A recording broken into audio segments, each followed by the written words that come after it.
Okay, welcome to Island Diaz Poddy episode Chris Must List. And we have Chris Must List. Thank you so much for coming. I'm very excited to have you on here. I've been following you for a while. We've never met in person. I heard a lot about you, and I'm super stoked to have you here to just learn about how you started this channel and what motivated you to do it, and just also the Cuba story. I'm wonderful. So wait a second. What channel are we talking about? I'm dumb. Like, what channel are we talking about? Well, he's going to tell you. Oh, sick. I This love it. is what the audience love wants. it. Yeah. I love this guy. I don't know where you got him, but he's got some crazy energy. He's got me all smiling. I don't know. I thought you brought him. I don't know. So yeah, let's get into it. I think the one of the videos I saw is when you got, obviously you probably told this story before, but the Cuba story. Yeah. Can you just tell us like sort of how that happened? I know it was a drone incident, but he doesn't know. Okay, there you go. Let me share the story with you. I don't know anything about anything. And you know what? It's become like my claim to fame as a world traveler, but I haven't talked about it in quite a while. Yeah. So I don't think my audience even knows, to be honest with you. But put it this way, it was about 8 to 10 years ago. Fidel Castro was still alive, but he was no longer the president of Cuba. In comes myself with a big Phantom 1 drone, a new toy that just hit the market. I'm excited. I'm that kind of guy that bringing new gadgets around the world to introduce it to the world. And my mentality was, yes, I know I'm breaking the rules by bringing this, but yes, I'm an excellent salesperson. And if need be, I don't mind losing the drone if something happens. That was my mindset, right? So I'm flying this drone over Havana. Police officer comes up to me day one, but in amazement, what the hell is this robot flying, in Spanish, right? He wanted to take pictures with it. And then he went about his business. So in my mind, that was I now became verified. I can now legally fly this drone anywhere because they don't even know what they're looking at, right? So blue check mark. Yeah, I feel like that's all you unpaid, need. Unpaid blue check mark, I should say. And then day 2 comes and I'm flying in a different part of the city and not so much luck. Okay, the military came after me. The military. Based on where I was physically in the city, it was military, not police. Okay. And brought into the police station for what started out as hey, just come for simple questioning. My Spanish is not good, but good enough to know I wasn't in trouble at the time. So I took it seriously. I didn't take it too seriously, right? Right. I get brought to the police station, and the police station was a prison right away. Right. And I didn't even know because I didn't know where I was going. And the communication actually stopped. So I'm in the back of a police car being driven somewhere. When I asked, where are we going? No response. I get this door opens up, this big door. I don't even know, a garage door. And there's this outdoor patio that has barbed wire around it. And they put me there with my suitcase. The door closes. And for hours, I just sat there still not even knowing, am I at the airport? Where am I? And then the guard comes out, and I realize I'm in prison. I'm walking by, prison cells with people in it. It's pitch dark. Right. Scary. Yeah. He's been in a couple of prison cells too. I don't doubt it, actually. in foreign countries. Not here. It happens more often than you believe in foreign countries. So long story short, I was there. My wife, I guess, missed my voice. I would normally call every day. She hadn't heard from me for a couple of days, so she contacted the embassy. And the Canadian embassy has this whole unit of a division which goes and finds people that are lost, Canadians that are lost, whether you're in hospital, in jail, or died. Okay. So somebody from the embassy came and found me in Havana, was able to talk to me in person and tell me that my wife knows that I'm here, but there's nothing we can do. We have to let the process go through and prepare to be here for a couple years minimum. And that, my heart dropped. And I didn't mention this, right? But when you're in the investigation stage, you have no outdoor privileges. You have nothing. You're in a cell 24 hours a day by yourself. So you're in confinement. Is this your first time being in prison? No. Okay, so you're just I'm going to say no. No. I'm a world traveler. Before we go into the story, I want to make the story a little bit more interesting with a little bit more alcohol. Yeah. So obviously this is our booze, Island Diaz Spice Rum. You've tried Island Diaz, but I want to give you the Tamarind Margarita, and I feel like this story's fitting for it. I'm ready. So let me break this down quick. Very juicy. Very juicy. Damn, can't wait. I love this guy.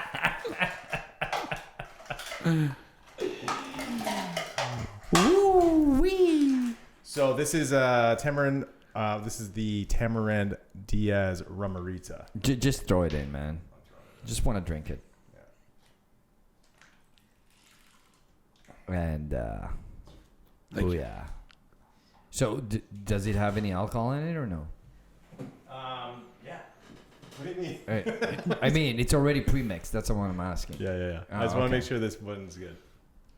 Okay, so you're drinking mine. Okay, great. I love it. Okay, so I've had a bunch, he's just drinking a bunch of mine. Cheers. Cheers, brother. My wife's off camera, so cheers, my love. Cheers. I'm gonna make a little Cuba Libre. Yeah. Quick. What do you think? It's wonderful. Right? I need to make this, I've been on a few podcasts, but nobody has served me alcohol like this. Wow. Or if they did, they hid it inside some kind of bottle to make it look like Gatorade. And this is, this could be fun. Oh yeah. I might show up every week and I know. be sitting on the side waiting for a free drink. Well, he's out. There you You're go, in. baby. Yeah. Oh, hey, He's my co-host. Next time he's late, give me a call. You have my number. Oh yeah. He's only 25 minutes late. Oh, only 25 minutes late. I had problems with the police, guys. Yeah. So did I. So what do you guys think? though? This is the first time anyone's actually had It's the very good. Rumarita. It's very good. Yeah. And I'll be honest with you, like being what I consider like a manly man, I normally wouldn't put this extra stuff around the cup. Yep. But it tastes pretty damn good. Yeah, it's good, eh? And it's Yeah, got it's like a bit of a kick too. Like the tamarind is almost like it's kind of jungly. Yeah. Yeah. In the summer months, I think this could be a good drink to. So too bad we get didn't back have this out in Cuba. I know. At the time when you were in prison. Yeah. You could have used a couple of these. I definitely could have used You a know? couple of these. We're just gonna have Raul have a sip of it and see what happens. Yeah. So okay, go on. So yeah, you're in the cell, and it's just this is Yeah. obviously. But you seem like a pretty calm guy across the board, from what I know. Yeah, you know what? To be honest with you, it wasn't the time that I was there. It wasn't difficult. It's having a wife and children. Right. My nightmare all day, which, when you're in jail, in that type of jail, you're trying to sleep as much as you can. There's nothing else to do. Was like, man, I imagine getting home and my kids are now married with children. That's where the fear came in. Because if I was a single man, I would have made friends with guard. I would have had fun with it. Yeah. It's not fun when you're a father with young children at home. No, and when was this? A couple years ago? About 8 years ago. Wow. Something like that. Okay, so yeah, this must have been the huge phantoms. Yeah. Like the it was obnoxiously I remember big those one. First Phantom. Yeah. Those The things are white. massive. White and white. And to get into why I got in trouble was not the Phantom. Okay. I happened to fly over government buildings in which Fidel Castro was in doing a secretive meeting. Oh. So they're like, and remember, my Spanish is not good and nobody there speaks English. No. So I can't have complex conversation. I can't rebuttal any of their claims, right? Yeah. But long story short, I flew over a set of buildings that Fidel Castro was in. They wanted to know why.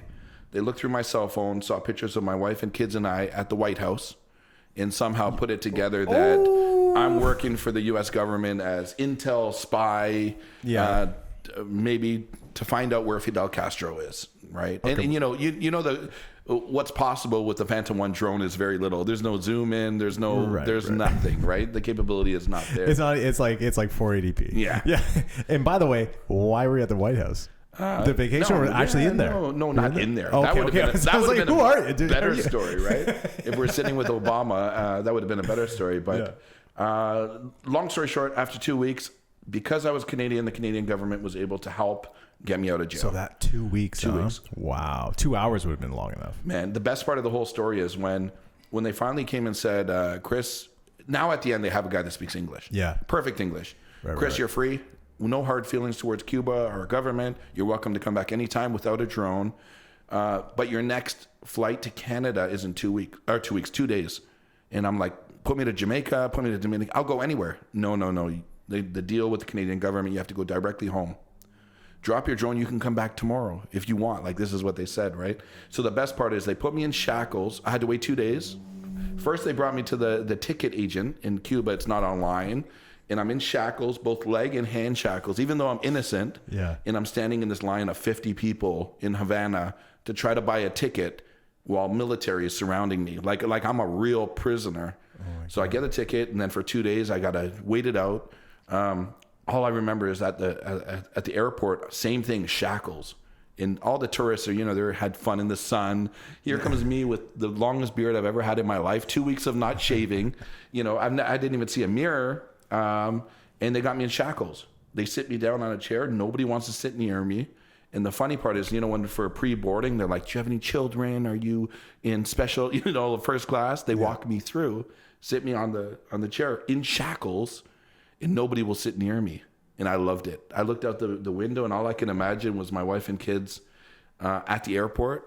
They rarely meet me at the airport, but that's what I envisioned, and it happened. And it was very emotional to see. Were you still in it? When the plane was about to leave, they unhooked me. Okay. But until then, nobody would sit near me, and I'm like, I don't care about nothing but getting home. So who unhooked you? Like, was it one of the stewardesses? No, the military. Oh, the military. Yeah, and they would actually apologize to me that they're sorry, but this is part of what they have to do. They liked me. We spent time together. They were the guards in the jail, right? So we were together for 2 weeks. Is that the craziest story on all these travels? I don't know, man. Yeah. Like I'll tell you something crazy. Yeah, please, Overall, please. like 3 months ago, I was arrested by the Taliban, and I spent time with the Taliban, right? Like, who could say that? People could say they went to jail in a third world country. Yeah. Not too many people could say that they were arrested and ate dinner with the Taliban. No. So I think I might even, the more I drink, I might even have more crazy stories to share with you. But Well, we got about 3.5 hours Dinner with of the tape. Taliban. that's Dinner with the Taliban. Next episode. yeah, that's one of the crazy stories. Was the food good? It was very basic, but yeah, it was. When you're free and you're innocent, they say now you can go. The food tastes spectacular. I bet. Right? Yeah, It tastes better knowing that you're about to leave, right? So, what do your kids think about this? I know, we just had a little conversation with your wife, but they must just be like, "Dad's the coolest." I don't know because their whole life I've been doing it, so it's not new to them, right? Like, hey, Dad's going to Afghanistan, and they're like, "Oh, okay." Right. Have fun. Okay. I told my it's just so girlfriend as normal a joke right? last night that I was going to go to Afghanistan. Yeah. You told who? Yeah, I told April. Me and Berto, we're gonna do a mural in Afghanistan. What did she say? Oh, she freaked out all night. Wow. I slept in the sofa. That's all I gotta tell you. You travel a lot too, right? I do. I've traveled a lot just mainly for work and stuff, but like dinner with Taliban that beats it. Yeah. That beats it all. Dinner with Taliban, this is it. Yeah. This is the real deal right You'd be here. sleeping outside at that point, right? Yeah. Oh, yeah. So your wife's cool with this? I don't know. You have to ask her. Well, she allows me to go. Yeah, for sure. Oh, yeah. She's giving us a thumbs up. What about that Rumarita? the Rumarita's really good? Yeah, this is the first time anyone's ever tried it, by the way. Enough with the Rumarita. I want to hear about this Taliban stuff. But we're getting into the Taliban Oh, right now. I love this Taliban stuff. What do you want to know? I want to know the whole Where story. do we start? So why did you? What motivates you to go to these places for one? The mission is to see every country in the world. That's it. That's the mission. Do you have a timeline? I'm 44. I wanted to do it. Like when I set the goal 5 or 6 years ago, it was by 50 to see every country in the world, but not make it just a number. Because I know people that just make it a number. They go touch the ground for a day and then go to the next one. That's not my goal. My goal is to experience the people, the culture. If I like a country, I return to it quite often. Okay, cool. So Afghanistan, what happened, right, with the U.S. leaving and Taliban taking control, immediately when I saw that on the news, I'm like, wow, this looks like it's off my list for a while. And then I saw this woman named Wandering Emma, a YouTuber, a female that was there by herself and having a good time.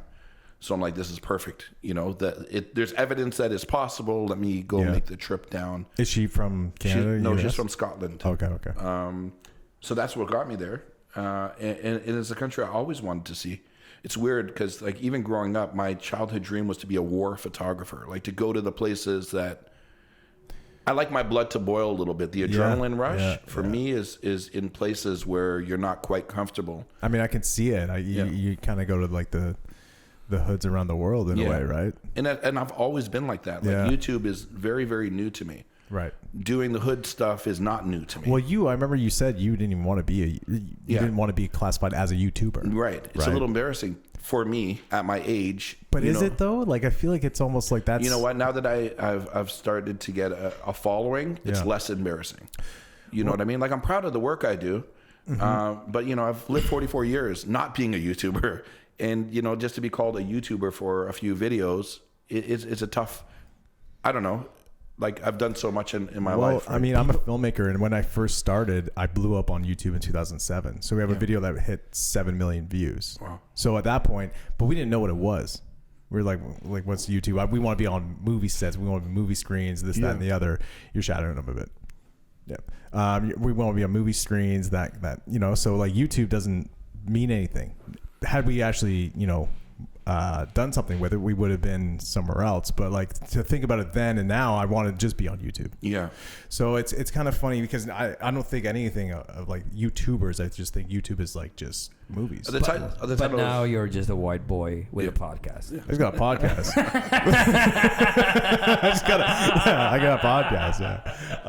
But yeah, no, and I mean like your subs are like high. Yeah. By the way, congrats! He just hit 100,000. Thank you. When this comes out, I mean it might be a couple of weeks ago, but 100,000's no joke. That's amazing. And you know what? More important than subscribers, like the view count has been. You know, I had a month last month. 5 million people watch my videos, right? And to imagine what 5 million people would look like, that's a small country easily. Absolutely. So it's really incredible. That's awesome. 2 Switzerlands. Yes. I didn't know the numbers down like that. He's a smart guy. 2 Switzerlands. Like the population of 2.5. That's why I keep him around. He's like our Jamie. Yeah. Like he's Google, dude. Smart man. Yeah. Yeah. So well, cheers to you. Yeah, cheers. Cheers. Congrats, by the way. Thank you. That's a huge accomplishment, you know.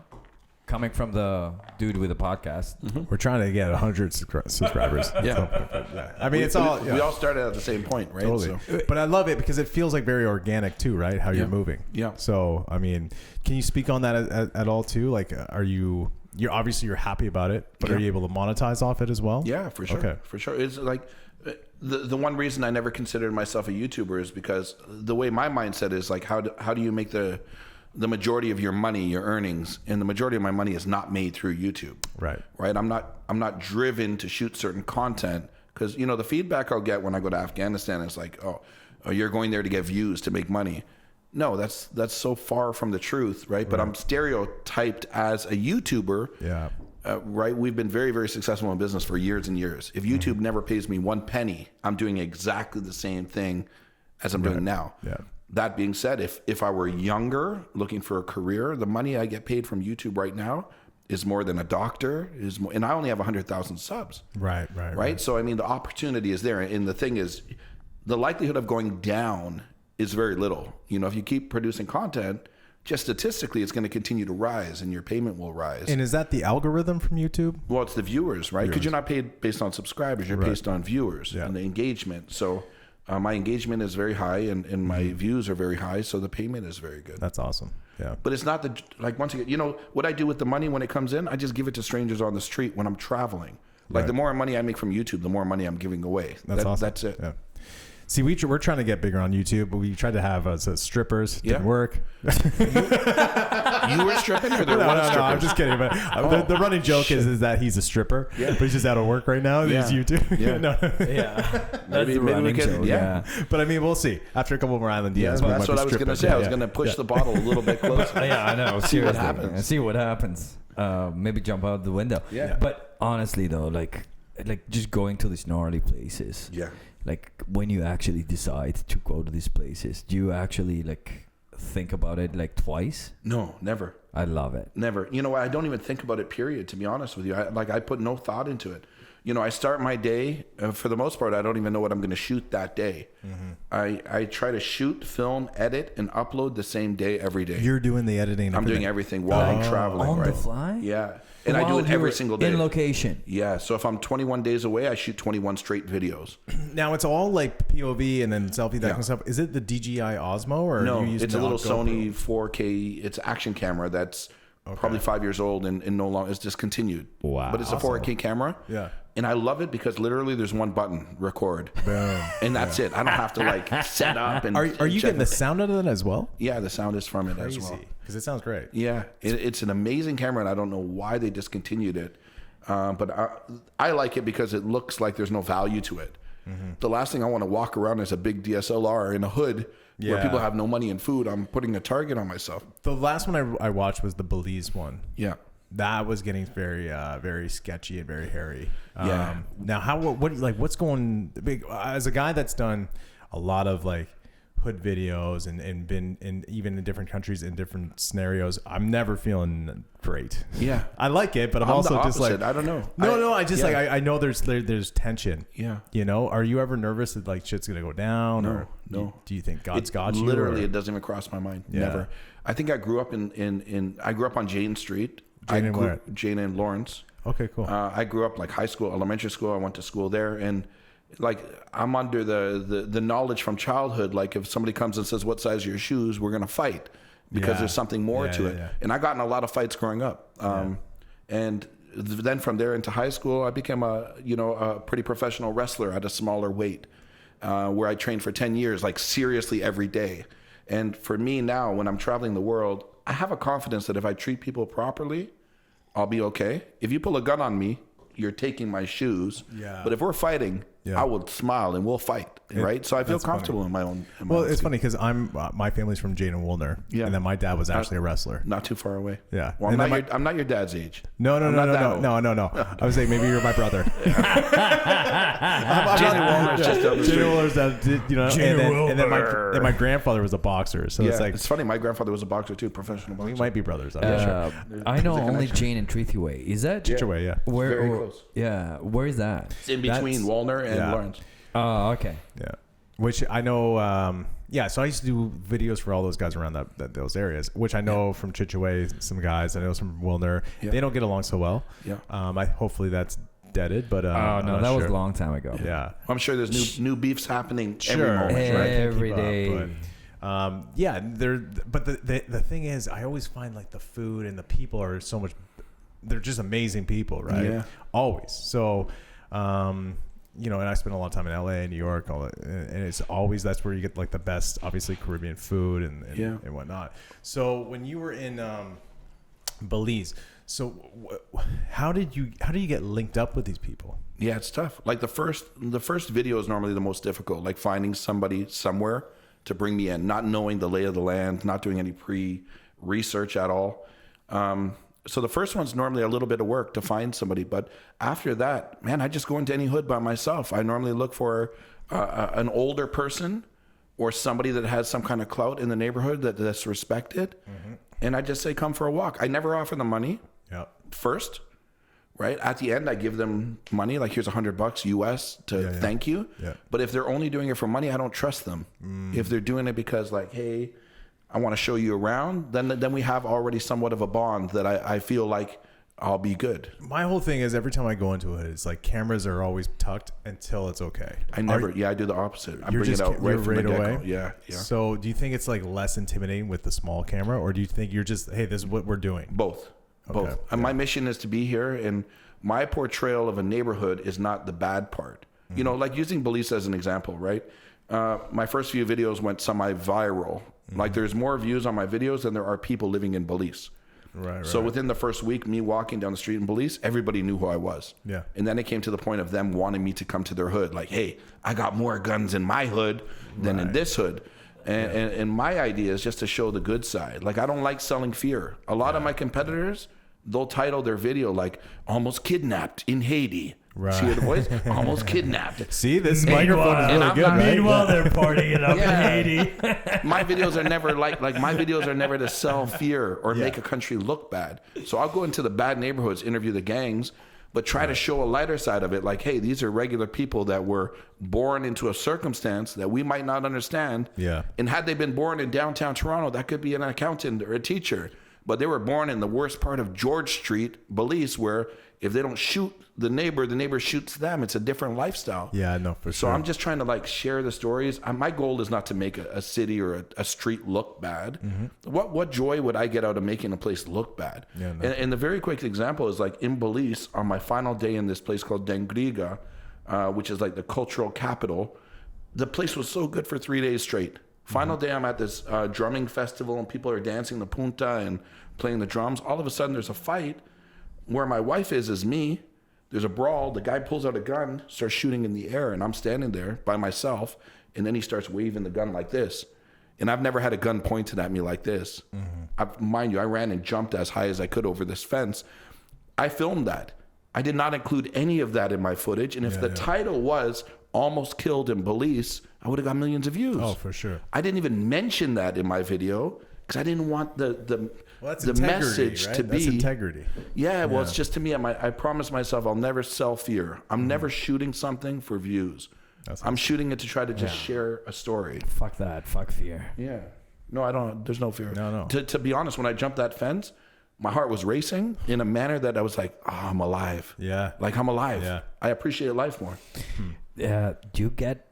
I know we're dwelling in a little bit of a up there, but do you get that rush a little bit? When you travel these countries and then you're like, yeah. It's an incredible rush. I just got over that. It's a good feeling rush, not a negative. Yeah. No. By any means. Any means. That's not what I mean. Yeah. It's like you get that sort of rush. I just got over this. Yes. You know what? I don't feel it too often. Like I can count on my hands how many times I felt that rush. Yeah. But it's a feeling that I yearn for. It sounds weird because I don't have any death wish. I want to live to 120 years old. I don't want to harm myself. They're really calculated risks that I take. But I still feel very comfortable that I can go every country in the world without being harmed. I've never been stolen from. Yeah. Nothing negative has ever happened, with the exception of going to jails in other countries or bribes from police and that type of stuff. But from a regular person on the street, even a hood gangster, never been harmed once. You just have like a really good energy around you, though. Yeah. Like again, I just met you. Yeah. And I mean, I try to like keep my aura proper. But you know what? You just touched upon it, man. Like my number one trait in life is feeling good vibrations. Yeah. If you have a negative intentions against me, I feel it and I disassociate with you. Right? How fast do you know? Right away. Yeah. Right away. If you're money driven and you like you're acting a little weird, I'll end the relationship. Yeah. And I mean that in other countries with guides, with people I meet. I need that aura, that positive aura to be around. Yeah, no, for sure. Okay, now to break it up a little, so you're traveling, you're doing all this stuff, and then you get home, and then an animal breaks into your garage. Yeah, I know. What happened? Yeah. Wait. You're like, I don't know what to do here. There's a raccoon there. Wait. I just got back from Belize, but like, there's a raccoon in my garage, and we have all these cars here. Yeah. I showed him the video. So he showed me the video, but I had no idea that that's what happened to you in Belize. Yeah. But then the raccoon is the real. The raccoon is just like, what do I do? Yeah. You were just with a bunch of gangsters. It's kind of a funny thing. A bunch of gangsters that were shooting it up and like pointing guns at me, but the raccoon is the real threat. Yeah. So when that happens, I mean, your cars are gorgeous, by the way. Thank you. Can we talk about them for a minute? Yeah, for sure. Yeah, the Lamborghini. Yeah. Awesome. Childhood dream. You know what? That was a dream I had growing up on Jane Street. It's like, every child has a different type of dream. Some want to be a firefighter. I want to be an entrepreneur. I wanted to have a Lamborghini. So a couple of years ago when COVID started, I looked to my wife. I'm like, you know what? There's no better time now. Let's start living out our dreams. We went and bought 3 cars that we wanted. And I'm like, now is the time to start doing this travel thing. Not YouTube thing, because I wasn't doing YouTube at the time. Yeah. But now let's just start fulfilling our dreams and doing what we want in life. So Lamborghini. Yeah. And I saw you driving it in the winter too. Yeah, for sure. We got to have fun with it. Yeah. What year is that one? It's 2006. It's the first year that the lift, so I can go over bumps now. I can hit a button and it automatically. Is that the Gallardo that we're talking about? Akon was talking about? Yeah, Gallardo. But close enough. It's a Zimbabwe accent. You know what I mean? That's how Akon called it. Gallardo. Yeah. Did you drive that here today? No. It's still too cold. I haven't even brought it out. We'll wait until the real summer opens up now. It was just such a funny thing to see all these videos and then to see like. You're like, well, there's a raccoon here, and he stepped on all these cars. I know. Yeah. I love animals. It's crazy. Like we only live 10 minutes away, but we have deer come to the front. Okay. You can ask my wife. I feed the deer. I go out in the winter with my flip flops and my Versace robe, and I feed the deer at the front door. The raccoons come and scratch on the door at night for me to come and give them food. Yeah. But in the circumstances in which they were locked into my garage, it was locked into my garage. There's no lights in the garage. So all I can imagine is this raccoon unknowingly got, like, similar to me in Cuba, imprisoned in my garage, right? So nothing was harmed, and he got away without any scratches. So I just had fun with it. Some people like, I would have killed that raccoon. I would have been mad. I'm like, man, the raccoon didn't do anything. Let the raccoon go. Yeah, for sure. I like raccoons. I do too. Pain in the asses sometimes, but I love them. Yeah. I love animals. They're cute. Yeah. You gotta admit, they're cute. Yeah. Now, would you ever take anyone with you traveling? Or do you kind of have to like vet it out in a way, right? Yeah, it's tough. With my wife and kids, of course. Yeah. He's gonna say something now. Yes. I really want to go on a trip with him. I'll tell you what I found. I really want to go on a trip with him. Who needs a refill? Because I'm easygoing. You need a refill? I'm almost there. This is good. This is why my wife came, so she can drive us home. So there is no drinking and driving. I'm going on the rum show. We're gonna pour it up, baby. Yeah, we're gonna have some fun. You know, this is the last bottle right now, eh? We're sold back out up. in Canada. That's good. We're back up. We're sold out in Canada. This is literally gold. It tastes good. It tastes good. I'll have another one in a moment once I'm. How do we get here? I'm done. How do we get here? Sold out Canada wide. I know, and you know Dragon's what? Den. Man, No, the texture. actually, we should talk about that for a minute. So, actually, you know what? No. What did you pour in there? Coke. Like that's Pepsi. Pepsi. Why did you say Coke? That's the same shit. It's not. Oh, you got them all messed up. It's not. It's not. Sorry, do you not want it? No. I'll take it. No, don't be pouring it out. Okay. Now that we're one more drink in. Whoop whoop. Yeah, no, for instance, I love seeing the cars and the other thing, the slingshot. Yeah. And then the bike. Do you ride the bike? Once in a while. Have you always ridden bikes? No. It's relatively new. I got my bike license. No, I got my bike license because when I travel, so I can rent a bike as well as rent a car or have an option. The truth is, like, I travel for a month and I come home for a month. Then I travel for a month, and really, like, when you have 5 or 6 cars and a motorcycle, like my cars, I've been waiting all summer to drive a sports car. Yeah. And now we have 3 sports cars. Right. A bike is like the 4th option if I'm going to go somewhere close. So you have also winter cars. Yeah. Okay, cool. That's funny because I actually fell off a bike in Thailand. So I did a documentary in Thailand and Cambodia, and we all had scooters. I was away for like 3 months. Yeah. So I was doing all this: Colombia, Nicaragua, Costa Rica, Mexico City. Go to Cambodia for. Is that your phone? No, this is my phone. I'm just kidding. So go to Cambodia, and in Thailand, you can rent scooters if you just whatever. And I remember I took this corner, and you don't have helmets either. And who needs helmets, dude? I went right into a ditch, like through the whole thing. It was gnarly. How long till from when you actually rode it, you fell into a ditch? 2 days. Oh, okay. No, I've ridden like I'm from like the sticks, so I've ridden like motorcycles and stuff like that. Yeah. But one thing I really want to get into is like riding motorcycles. Yeah. I'm not. I wouldn't say I'm too into it. What kind of bike do you have? No, a bunch. But I mean, it's not that I'm not too into it. Yeah. It's just that there's a lack of time. And that being said, I know statistically you're more likely to hurt yourself on a motorcycle than in a car. You know, my wife comes on the back once in a while, and I know she doesn't like it. She'd rather be in a car going on a drive, right? So motorcycles are not too high in my life. I ride them on occasion. It's fun though, huh? Yeah. I've never ridden a bike like that. Yeah, it's fun. What's a slingshot? It's a 3. You know, like what a slingshot is, like. Yeah, it's that thing. So that's what the look of it is, right? The slingshot has 2, I guess, pieces of wood in the front and one in the back. So a slingshot is 2 front wheels and 1 back wheel. It's a vehicle with 3. Oh, is that the Bombardier company or whatever they call it? Like out in You're Quebec? the second person to say that, but no, it's a Polaris. It's a Polaris. Okay. So I'm mistaken it. It's Polaris. Yeah, Polaris. But somebody said that yesterday. I've never heard that before. But yeah. I thought Bombardier makes those. No. Well, maybe they do, but not this one. Not this one. Okay, yeah. No. They look cool though. Yeah, they look really cool. My boy Ghost has one. I used to work at an ad agency downtown, and those guys downstairs in the first floor, they used to have that account with those sort of. Gotcha. You call them slingshots? Yeah, that's the name slingshots. of the models of slingshot. I do remember that. Yeah. Gets crazy attention. Out of all the cars we have, it's the cheapest car. Yeah. That it's a spectacle. When you go down the street, people take a picture. We've stopped at a restaurant before.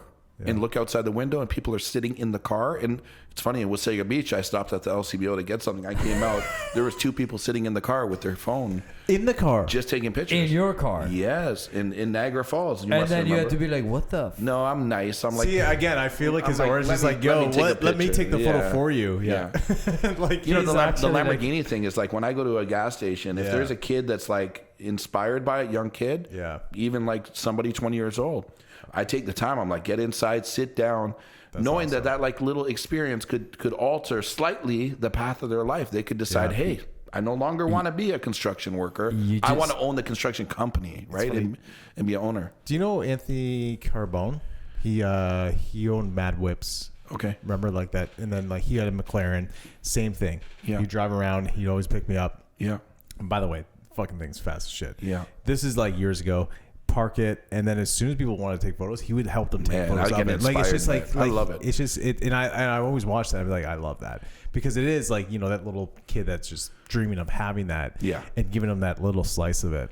Man, you know, it would be the same thing for me. Like, you know, if somebody gives you the opportunity to like taste test, who knows? That kid will remember that because there's things I remember that inspired me as a child. So maybe that will inspire that person. So so growing up, like, did you always want to travel? Yeah, always. So when did you start traveling? Like 16, 17. Where? Like, I guess the basic places, but not so basic. Like I would go to Mexico, and then rent a car and drive into the hoods myself. I remember my very good friend is Dominican. His name's Carlos.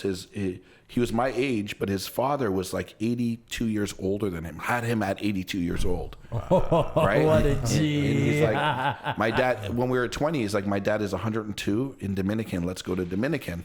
And I'm like, let me treat you. I'll pay for you to come to Dominican. And I remember we're at the all-inclusive resort, and I'm like, okay, we're here because we're close to your parents' house. Let's go. We got to get out of here and go explore the hoods. Right. He's like, I'm not going. It's too dangerous. And it started the addiction there. I'm like a treasure hunter. I don't want to be at a pool. I want to go and explore the culture and meet the people and talk. And my friends were never interested in that. They want to be like, let's get as drunk as we can and lay on the beach. Right. I'm like, no, this is not what I want. That's right? easy. Do you end up drinking a lot on these trips? There's occasions, but it's not my drive. Like I can't wake up 2 days in a row and drink. It's going to throw me off, right? Yeah, for sure. But I'm not afraid to drink. No. So what got you? Where was the first trip that you got the bug? I think Jamaica. And it's funny because I'm going to Jamaica again in about 5 days. It's the first time since I went way back in 1999. And it was the first trip where I didn't go to a hotel, like had a house there and did it the authentic way. Right. So now I get to go relive those footsteps with a camera and explore. So I literally caught you in the right time. Yeah. Because I remember we were talking when I was in Mexico City. Yeah. And then I went to Arizona and whatever I got back. And you just got back. Yeah. And I hit you up, I think, yesterday. Yeah, I think I've been back about a week now, something about a week. Okay, so I got you at the right time, and now you're getting out in 5 days. Yeah. Because I really wanted to do this. Yeah, This is one of I was excited the as top well. ones, right? Yeah. So I'm happy it worked out. No, sorry, you made the top one. This is the top one. The top one. Yeah. Boom. Boom. I'll have another drink to that. Yeah. We're also, Boo, boo. I apologize to the 21 others. But Yeah. So Jamaica made you sort of like, we're like, you know what? I love this. I'm going to do this. Well, like looking back at myself being what was I, like 20 years old back then? Yeah. I was scared because it was something brand new to me. Yeah. Not scared for my life, but like scared because everything was brand new. This house that I had, there was no running water. Right. So it's like, well, the person's like, well, you got to warm up the water with the kettle and then make it this. And I'm like, what? Like, this is something unheard of to me. Right. Right. And I remember at Christmas time, like where I was in Jamaica, it's a place called Spanish Town. There's like no local restaurant. When you're hungry, you just don't go to the store. It's not that simple. Right. So I remember somebody saying, well, go buy a goat. And so I bought a goat, whatever, it was like $35, $50, something like that. And me being the photographer, taking film photos of this goat, all the Jamaicans in the neighborhood laughing at me. And then, later that night at 5:00, they string it up on the tree and, it's squealing. And then the neck gets cut. And they're like, well, this is your dinner for the next 4 or 5 days. And I'm so hungry that I'm like, I'm sad to see that goat go, but man, I'm hungry. So, it opened my eyes to a new world outside of Toronto and our way of living. Currency exchange in that part of Jamaica was not going to a bank. It was going to an alley and meeting up with this guy at a certain place, giving him money and hoping he's going to give you a good exchange rate and not rob you. So as a 20-year-old kid that hadn't seen that, it was like my eyes were open.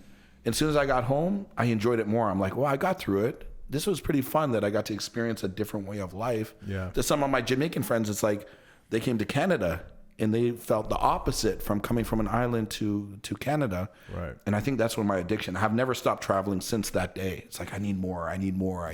Which Spanish town in Jamaica was this? That's what it's called. They're not Spanish people. It's called Spanish. No. Which?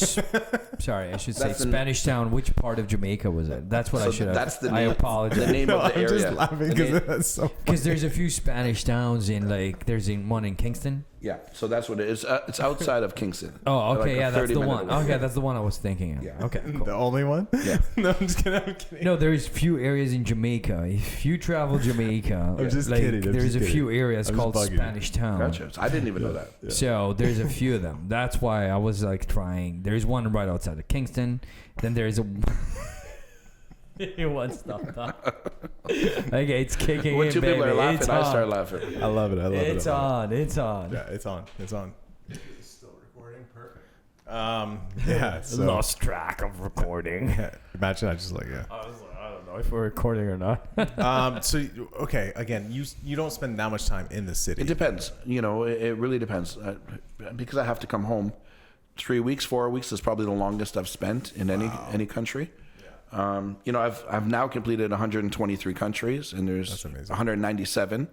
So I'm on my way to sort of meet my goal in the next couple of years, hopefully. You know, who knows? But that's the mission. Okay, so before we were rolling, you were telling me a story about Somalia. Yes. Do you want to get into that, or Sure. Yeah, because I feel like that's it was unless you have something crazy. This is good. There's I always feel like something crazy. there's something nuts. This is good. Yeah, Somalia was Somalia, like we I mean, there's a huge population of Somalian people in the city, as we all know. Yeah. and you know, Somalia was like once you do if you're adventurous like me and a traveler, once you've done the regular stuff like Paris and Costa Rica and all these type of places, like then your list, if you're like me trying to see every country in the world, becomes more limited as to where do I go next. Mm-hmm. And Somalia was always on my list, and I know very few. I've never met anybody that's been to Mogadishu, Somalia.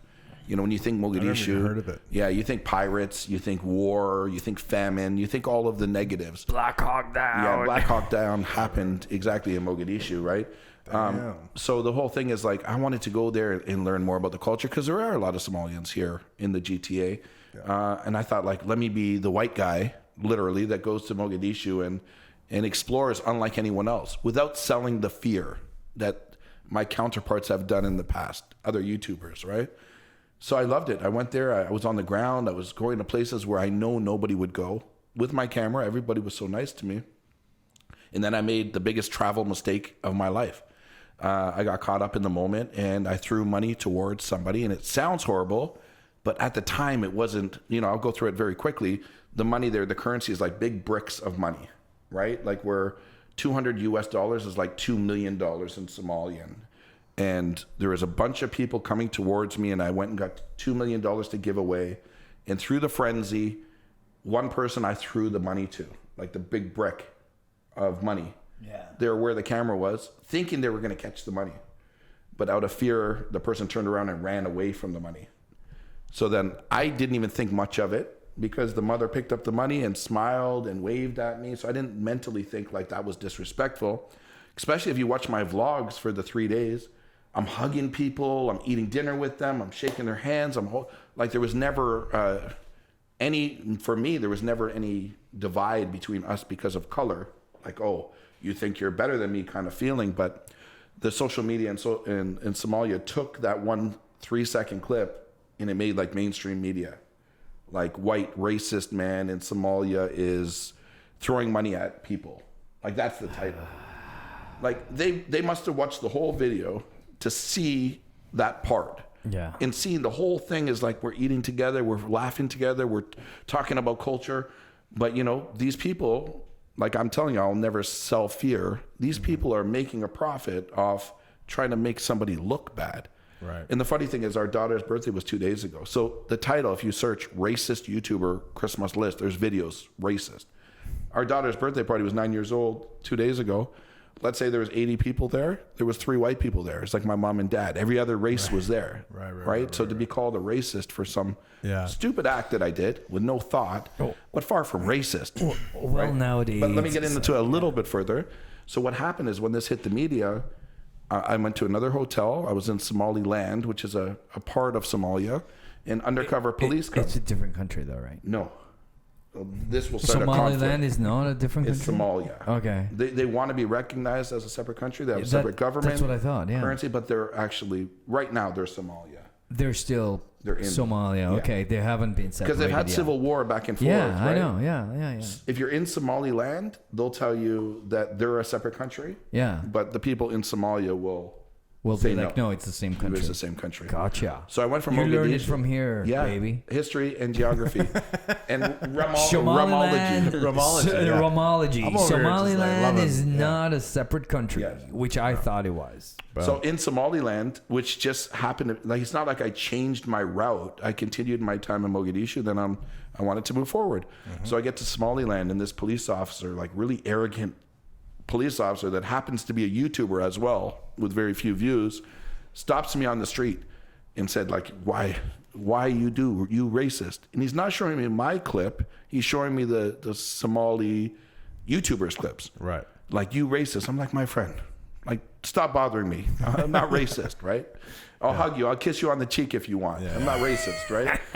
So what happens is he left angrily, and I continued about my business. An hour later, undercover police came with the media. So like they all had cameras in the police car, came and arrested me. Camera crews jumped out of the police car, like as a whole like publicity thing. I get brought to the police station. I sat there for 5 hours. They were waiting for the lead chief police officer to come in. In the 5 hours, I was like treated like everybody just walk and laugh. It's like the reverse of racism, like literally. Like I'm laughing, white guy, you know what I mean? After 5 hours, the chief comes in. He looks at the clip in like 2 minutes and says to me in English, let him go. Stop wasting this man's time. He's done nothing wrong. Mm-hmm. So then I'm like, let me go. And then the same police officer, YouTuber, he jokingly said, can we shoot video together? No way. Yeah. No way. I'm like, man, drop me to my hotel. Dude. Yeah. And then he's like, where's your passport? I'm like, I don't carry my passport in my pocket. It's at the hotel. Yeah. I'll show you a picture on my phone. No, fake passport. You know, just to waste more time. Oh my God. So we go back, I get my passport. Now I got to go back to the airport to prove that my passport's real and that the stamp is real. And then after that, it was just a day of like, I wanted to forget. So I called my wife afterwards. I'm like, I'm just going to get out of here. Like, it's just bad vibes. Yeah. So So then the media next morning was like, racist white Canadian YouTuber deported from Somalia. I wasn't deported from Somalia. I was nothing. I was let go. But it's like people like to feed off negativity. No, for sure. If you watch the video, you'd see like, I had a spectacular time. Yeah. Right? But this is the nature Well, you're of always YouTube. trying to like bring like at least joy or happiness or something. Or I know like sometimes, not sometimes, but you're buying them a huge meal and this, that, and the other. It's a tough call because I got a lot of Somali fans from around the world that reached out to me. They're like, I watched the full video. There's nothing that you did was wrong. Right? Thank you for helping our people. Yeah. But when the police arrested me, they were really angry. They said, we do not need help here. In their mind, me putting a video together of Somalia where military has to follow me, their rules, not mine. Yeah. It makes their country look unsafe. I'm like, this is your rules. I don't want these military following me. You set up the rules. Right. Do you get what I'm saying? Yeah. Why do you only go to poor neighborhoods? I didn't get to decide where to go. Mm-hmm. The military has your whole agenda. Like they do it for you. Right. If you want to blame somebody, go blame your government. Totally. Don't blame me. Totally. That being said, I had so much more positivity from the country and the experience than that negative side. I met so many great people, and I got to see Mogadishu. Very few people on planet Earth. I'm going to look that up. Get to see I've never even. My videos are still up, so you can. Yeah, they're still. A lot of people have died trying to do that. That's why. Is that It's a thing. Not Pirates of the? But pirates. Period. That's what. Unfortunately. Are you talking about the Tom Hanks movie? Not the Tom Hanks movie. The what other movie. About? Which one? I'll have to like. But the Tom Hanks movie is which is good. Somalia. Those guys are Somalis. Yeah. No, I know. But they're from Minneapolis. Shout out to everybody in Minneapolis, baby. My boy Hawk. No, he's Somalian. And Yeah. You know Hawk. I don't. You know Hailey. Yes. Yeah. Okay. But okay. all the boys in actually Minneapolis, which is. Have you ever been to Minneapolis? I don't think I have. You know, it's like Toronto. Yeah. I've been to Minneapolis. I like it. It's a lot It's like awesome. here. Minneapolis, St. Paul's, you know. Yeah, the Twin I feel like always Toronto, the downtown Toronto is way more happening than any downtown in any city in the States. Yeah. The cities Except for like New York City. Well, yeah. But I mean, like But we're very Cleveland, close. Cincinnati, Yeah, all of that kind of course. stuff. Like we they're are just very there. close, like in terms of like hip hop or like culture, this and that. Nah, just mean even like bars and stuff, like happen and stuff. Yeah. But us and Minneapolis have a lot in common. Yeah. But we're the second one after like Minneapolis. We're the second biggest sort of Somali immigration sort of like population. I can't tell you how many people sent me voice messages on Instagram, Somalians from Toronto, like, ignore all the hate, Chris. What you did was wonderful, and the people had to see what Somali was like. Don't judge this based on one or two bad. And I never judge a country on that. I went there and I had a wonderful time. I have no regrets at all for going. I mean, I salute everything you're doing. It seems amazing. Clickbait, though. Just want to touch bait on that. Clickbait. It's not just in Somalia. It's everywhere. It's happening everywhere. It's not just there. It's like a thing. It's a divide, though. It's a divide. You know, the world wants to divide us.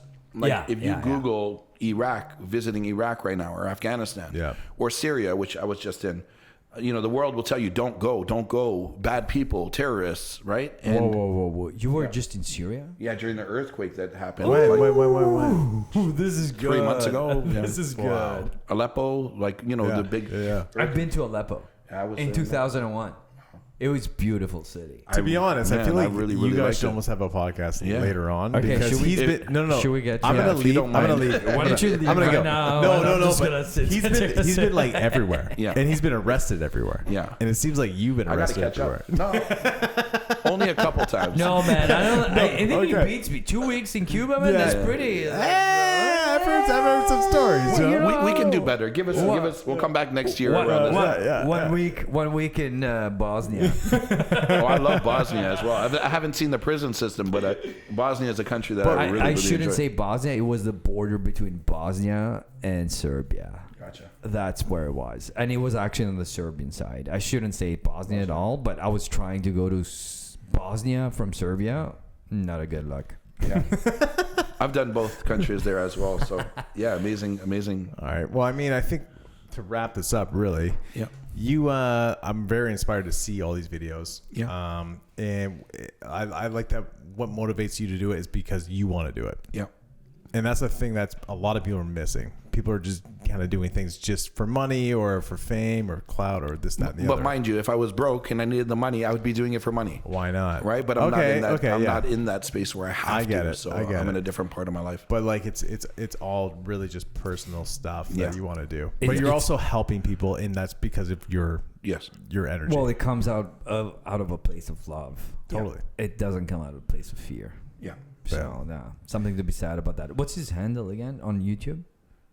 Would you like me to say it? Yeah. What's your handle? That's your cue. That's your cue. That's your cue. You weren't looking at me, so I'd be like, it's Chris Island Diaz or something. Chris Must List. So it's like my version of a bucket list. Yeah. I never really understood the term bucket list. Yeah. So me, it was a must list. And my name is Chris, so Chris Must List. And it's a physical list I have at home that gets added to all the time. When I watch a documentary, it could be like,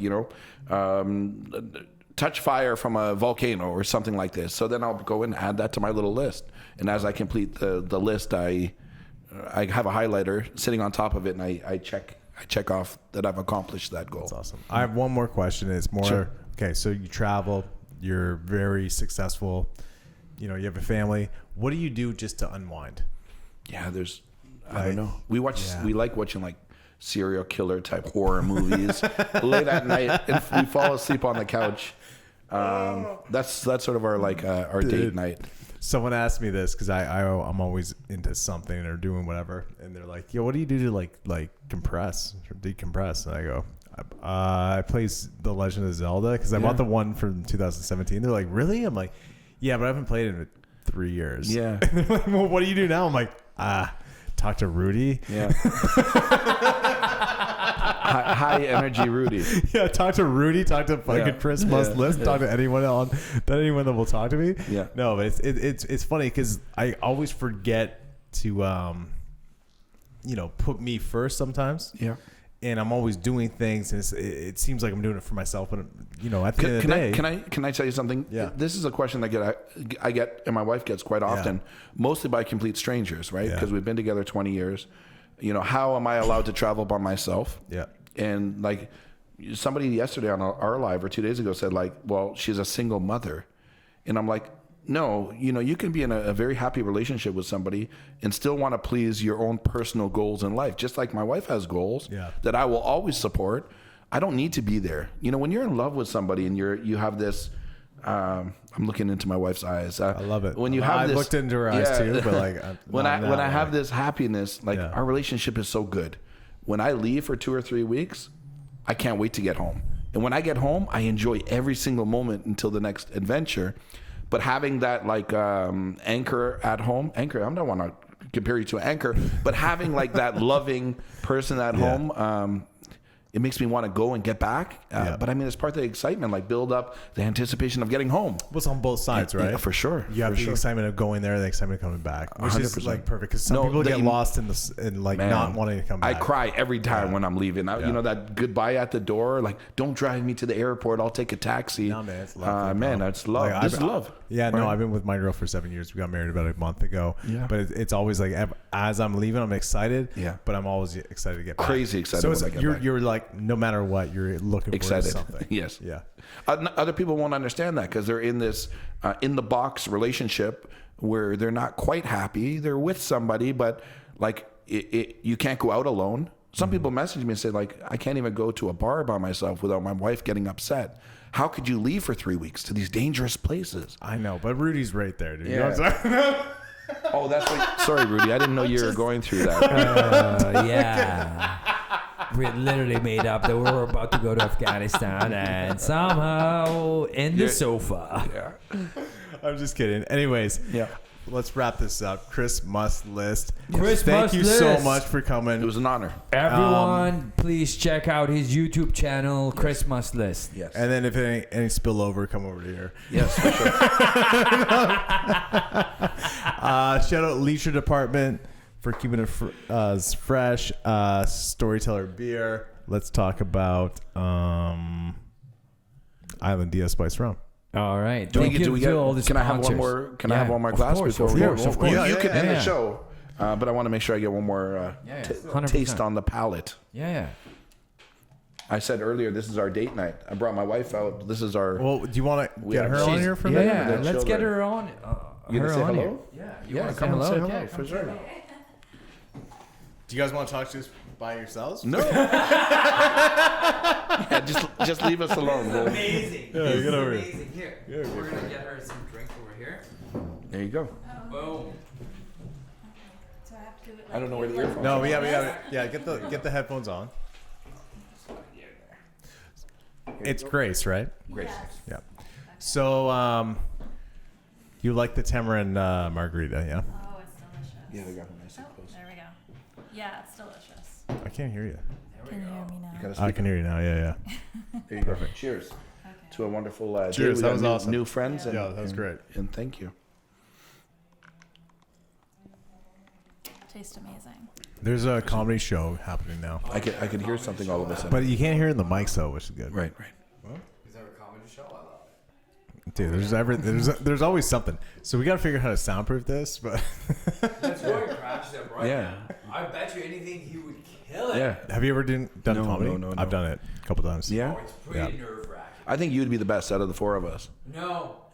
You have that. I'm telling you, you got that energy. You should do it. You should. I should Tonight. do it because I don't care. Oh, this is a good little sweater, eh? Thanks, man. Yeah. Muskokes. Muskokes. Okay, so what did you think about the podcast? I thought that was amazing. Yeah? It's funny because I've heard all these stories before. Right. But every time I hear it, it's almost like the first time. I'm always like, what happens next? But now, wait, okay, but also, I should have gotten you headphones over there because when you listen to it like this, it's like different. It's huge. Yeah. It's like it's crazy. I got a front row seat, so True. But can I tell you this? Like, isn't this amazing? My wife. It's amazing. I've gone to jail. Yeah. On multiple occasions. Yeah. And instead of her talking about it as a negative thing, like, you idiot, like what most people would do, it's like support. Do you get what I'm saying? Like, the support is incredible. All around. Yeah, my girl, my wife now, same thing. She's just been there no matter what. But the biggest thing is, like, if you really want to trust judge your relationship, you need to go to a Cuban prison for at least 2 weeks. That will tell how long your relationship will last. Yeah, dude. Let me call my drill. Let's see whether that flies. Yeah. Hey, I'm sure we can come up with some sort of game plan to get you in there for 2 weeks, right? Yeah, for sure. I'm sure I could bounce a check or something like bring that. a bunch of blow there or something. You're going to be there a lot longer than 2 weeks, right? Yeah, I'm there for 2,000 years. I just live there now. I'll tell you a very quick story. I don't want to take it too long, but when I was in jail, people would come to my window and ask, like, why was I there in Spanish? Right. And I'm telling them, drone, with my like trying to roll the R's. And the guy's like, drugs, me too. I'm like, no drugs. Drone. Drugas. I'm like, no. I'm thinking maybe he's an informant and they're going to try to add charges to me. Yeah, hell yeah. But no, he was a Dominican guy that had put inside of him drugs. He's going to be there there's no doubt he'll be there probably for the rest of his life. And he was crying every night. You can hear him in the shower talking about his mom has cancer and now he's here. And that was a different story. I just thought it was funny. Not funny that he's there. Funny the drugs versus drones. Do you ever get in trouble or no? Never. No, I'm just a supporter and make sure I find my husband back home. Yeah. But you know, it's pretty amazing because we talk all the time. Yeah. So with the Cuba situation, he even he'll climb mountains to contact me. He'll be like, Grace, I'm at the top of the mountain. I just want to let you know I'm good. Okay, and that's so good. I hear from him every single day. Oh, many times a day, right? Yes, many times a day. And so when the situation happened with Cuba, I didn't hear from him for a few days. And I thought that was really weird because I'm like, he will climb a mountain to just let me know he's good. So if he didn't contact me for a few days, something is absolutely wrong. Yeah. So it's not like North America where you can just pick up the phone and you get a call. They're not giving me any calls, right? Yeah. So. Whether I ignore it or not. Yeah. Whether I go at 7 p.m. and get home at 4 a.m. Yeah. Yeah. But I'm supposed to be on at 9. Yeah. Yeah. That's my decision. Yeah. Yeah, that's not because I got arrested. Yeah. Yeah, but I always because I'm with good. Rudy. Yeah. Oh, you've been working out, eh? Cool. Everybody needs a Rudy. I need 2. Yeah. You know what I mean? Yeah. I'm just the hype. But don't believe the hype. What is this? That's a tamarind stick. Anyways, okay. We might as well wrap this up. Let's wrap it up. But thanks again for coming, and thank you for trying the tamarind margarita. Yes. Thank you. Thank you for supporting him. Yes. Thank you. Yes. Oh, no. I agree. That's huge. I'm just a big supporter. I love him so much, and I know that. No, Don't make me cry on TV. Whatever he does, I'm here for him. I love it. My hands are wet now. I'm nervous. I love you guys. I love you guys so much. It's very inspiring to see almost where I'm going to be at. You know what I mean? So for sure. Island Diaz Poddy. I know we signed off. We're signing off again. Leisure Department. Second time, baby. We have SpeakEZY. Go check out SpeakEZY for all your podcast needs. They are put in Island Diaz. Maybe you get a discount. Maybe not. I don't know. Anyways, we're going to wrap this up. Boom, boom, boom.